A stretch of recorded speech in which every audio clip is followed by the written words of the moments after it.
अस्सलामुअलैकुम। तमाम तारीफ़ें अल्लाह तबारक ताला के लिए और सलातुस्सलाम हमारे प्यारे आका हज़रत मोहम्मद मुस्तफ़ा सल्लल्लाहु अलैहि वसल्लम के लिए।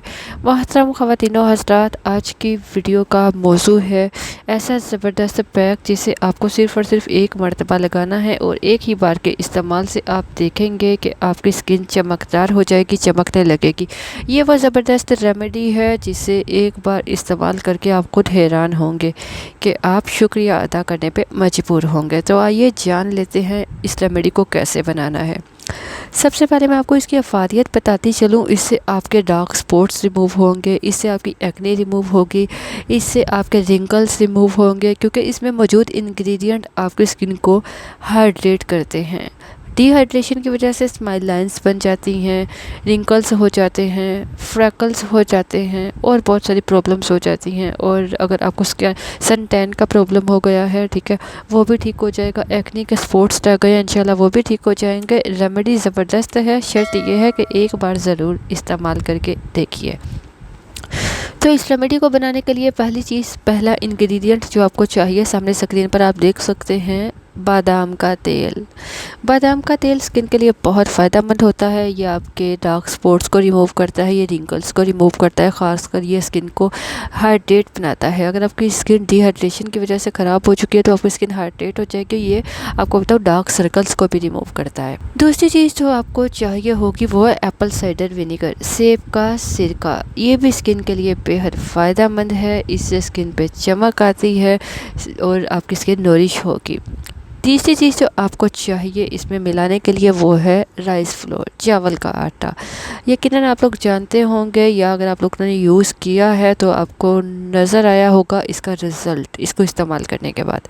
चावल का आटा ऐसी ज़बरदस्त चीज़ है जो जिसके मुकाबले में अगर आप बेसन का इस्तेमाल करते हो तो उतना फ़ायदा नहीं होगा। अगर आप चावल का आटा इस्तेमाल करोगे तो इससे आपकी स्किन बहुत चमकदार होगी, आपके डेड स्किन रिमूव हो जाएगी। आपकी स्किन पे ये एक्सफोलिएट के तौर पे काम करता है, एज अ स्क्रबर भी काम करता है।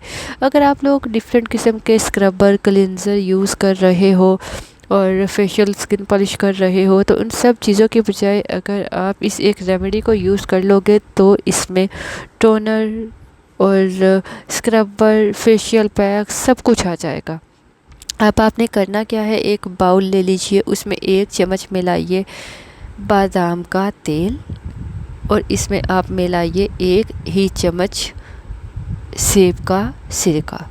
अगली चीज़ आपको मिलानी है इसमें 1 चम्मच राइस फ्लोर, चावल का आटा। इसके बाद नेक्स्ट चीज़ जो आपको चाहिए वो है शुगर, चीनी। चीनी को आपने थोड़ा क्रश कर लेना है, थोड़ा सा पीस लेना है, लेकिन बिल्कुल पाउडर नहीं बनाना। थोड़ी दरदरी सी रखिएगा ताकि ये आपके स्किन पर, आपके फेस पर स्क्रब के तौर पे काम कर सके। 1 ही चम्मच आप इसमें मिलाओ शुगर। इन चारों चीज़ों को अच्छी तरह से करिए मिक्स करने के बाद ये आपका ज़बरदस्त पैक तैयार है। अगर इसको मिक्स करने के बाद इसका पेस्ट अच्छा नहीं बनता, इसकी जो कंसिस्टेंसी है वो अच्छी नहीं आती, तो आपको इसमें थोड़ा सा और मिलाना है एप्पल साइडर विनेगर, सेब का सिरका। इसको अच्छी तरह मिलाकर मिक्स कर लीजिए। इसकी कंसिस्टेंसी ऐसी होनी चाहिए कि ना ही बहुत गाढ़ी हो ना ही बहुत पतला सा हो कि चेहरे पे लगाते ही टप टप बहने लगे। इसको लगाने के बाद आपने अपने फेस पर लगाकर हल्का हल्का नीचे से ऊपर की तरफ और गोलाई में मसाज करना है। मसाज करिए तकरीबन 2-4 मिनट के लिए। उसके बाद इसे 20-25 मिनट के लिए अपने फेस पर लगा रहने दीजिए। 20-25 मिनट के बाद चेहरे को धो लीजिए। इसके इस्तेमाल से आप देखिएगा आपकी स्किन ग्लो करेगी। एक ही बार के इस्तेमाल से आपको वाज़ह फ़र्क नज़र आएगा, आपकी स्किन पर चमक आएगी, आपका जो स्किन है वो एक्सफोलिएट होगी, डेड स्किन रिमूव हो जाएगी और स्किन क्लिस्टर क्लियर हो जाएगी। आपके डार्क स्पॉट्स रिमूव होना शुरू हो जाएंगे। और आप इसको वीकली 2 बार ज़रूर आजमाइए। एक ही बार से ज़बरदस्त रिज़ल्ट होगा कि आप थैंकफुल होंगे। तो 2 बार इसको मुसलसल अगर आप हफ्ते में यूज़ करोगे तो आपकी स्किन ग्लो करेगी और आपको किसी किस्म की नाइट क्रीम्स की ज़रूरत नहीं पड़ेगी। आपको बताती चलूँ, अगर आप लोग नाइट क्रीम या डे क्रीम का इस्तेमाल करते हैं स्किन को चमकदार गोरा बनाने के लिए तो उन सब क्रीमों को आप भूल जाएंगे। इसको यूज़ कीजिए और अपना एक्सपीरियंस हमारे साथ शेयर कीजिएगा। अपना ख्याल रखिएगा। आपसे इजाज़त चाहेंगे। अल्लाह हाफ़िज़।